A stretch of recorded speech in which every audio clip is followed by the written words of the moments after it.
Candi Gunung Wukir dibangun di atas Bukit Wukir dengan ketinggian sekitar 336 meter di atas permukaan air laut.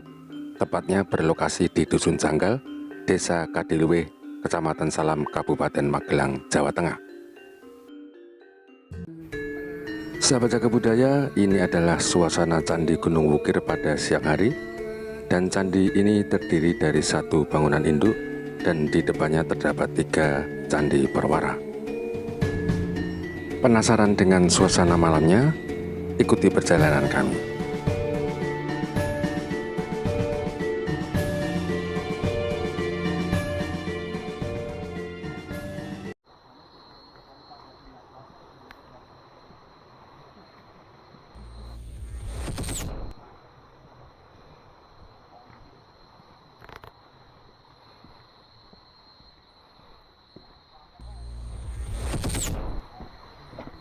Sahabat jaga budaya, masih dalam suasana Idul Fitri. Tak lupa saya mengucapkan mohon maaf lahir batin jika ada kesalahan kata yang menyinggung hati sahabat semuanya. Saat ini saya bersama 3 rekan dari BPJB Jawa Tengah sedang melakukan perjalanan patroli malam menuju Candi Gunung Wukir. Perjalanan ini harus dilalui dengan berjalan kaki dan terus menanjak tanpa ada penerangan di kanan kiri kami, sehingga wajib untuk membawa penerangan sendiri.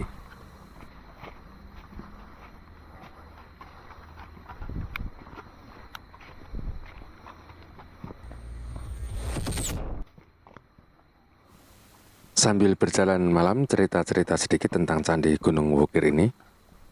Dahulu di reruntuhan Candi Gunung Wukir pernah ditemukan prasasti Canggal yang berangkat tahun 732 Masehi.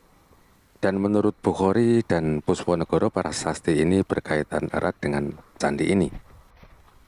Dalam prasasti Canggal ini menyebutkan bahwa Sanjaya mendirikan sebuah lingga di Bukit Setirangga di Kunjara Kunja.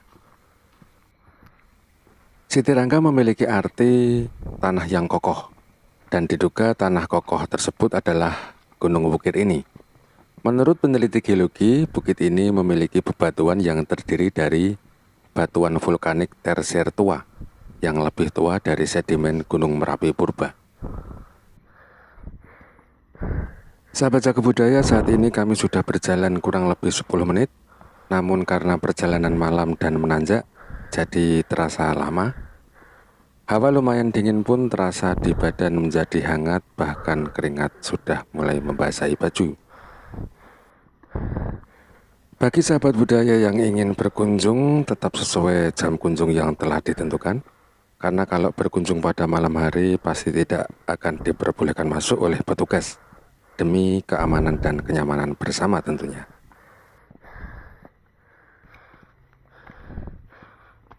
Dan sebentar lagi kita akan sampai ke tujuan, sahabat semuanya.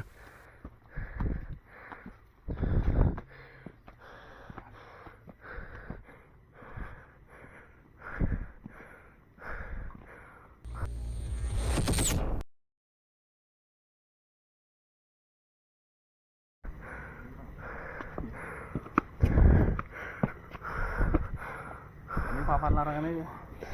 Apa kayak gitu?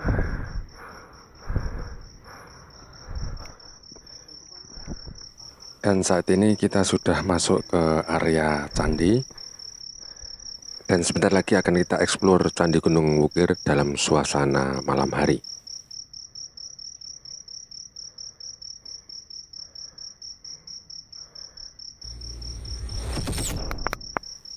Suasana gelap ini tidak segelap yang tampak di layar sahabat semuanya ya.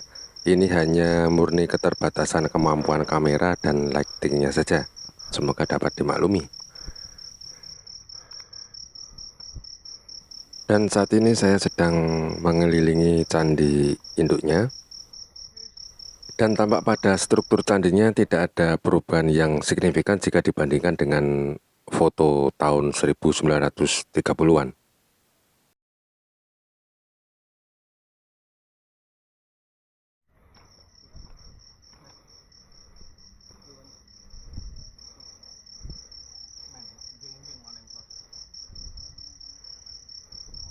Ini adalah tangga masuknya,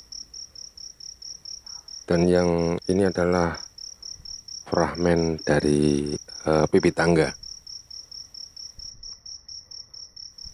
Struktur candi ini hanya menyisakan bagian kakinya saja, serta batu-batu boulder sebagai batu isiannya. Selain itu juga terdapat yoni di tengah struktur. Nanti dapat kita lihat. Pada bagian kakinya pun belum sampai pada lapis sisi genta dan belah rotannya, atau bahkan justru malah tidak ada. Kita cari yang agak terang pada bagian sudut. Penyakit. Ini tampak bagian pondasi dan kaki, serta tampak juga batu-batu boulder di atasnya ya.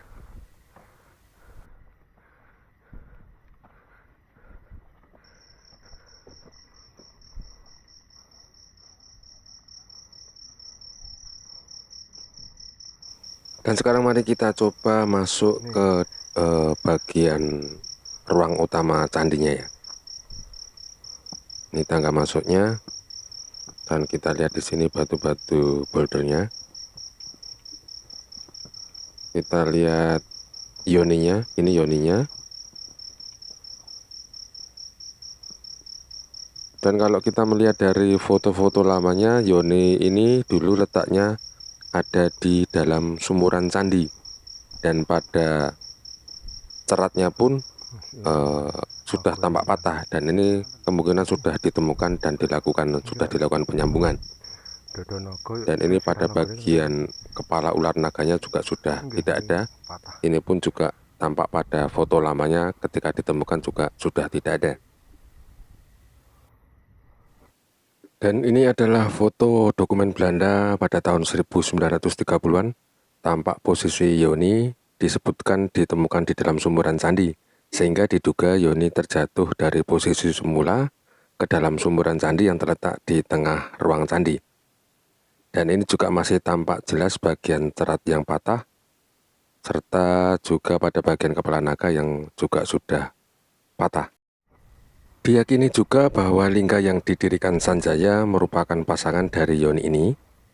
Namun sayangnya hingga saat ini keberadaan lingga tersebut belum ada beritanya.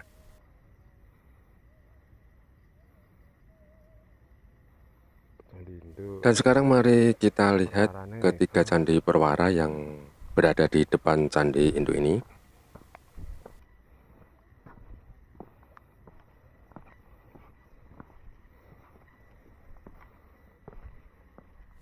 Ini adalah candi perwara paling utara, dan dari segi strukturnya juga tidak mengalami banyak perubahan dibandingkan dengan tahun 1930-an.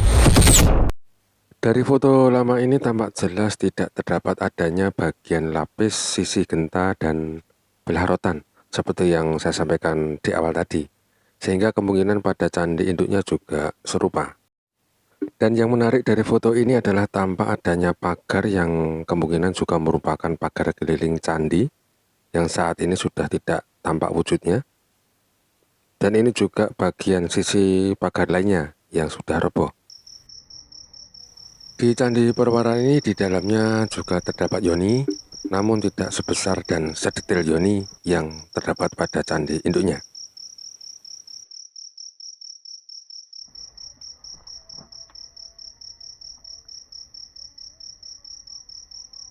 Dinding bangunan ini masih ada, sehingga saya bisa merasakan cukup lega untuk dapat mengelilingi yoni ini.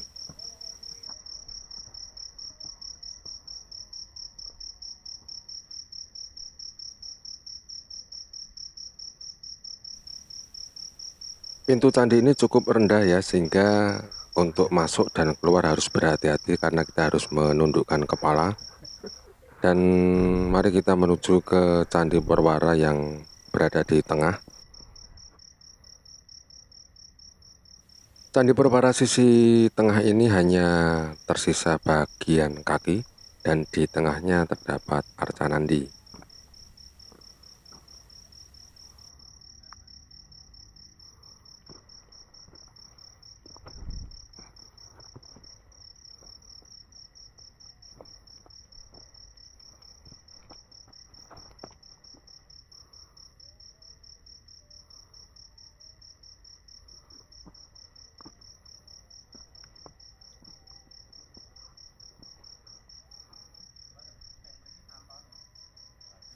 Dan ini adalah Candi Perwara sisi selatan yang juga hanya tersisa pada bagian kakinya saja.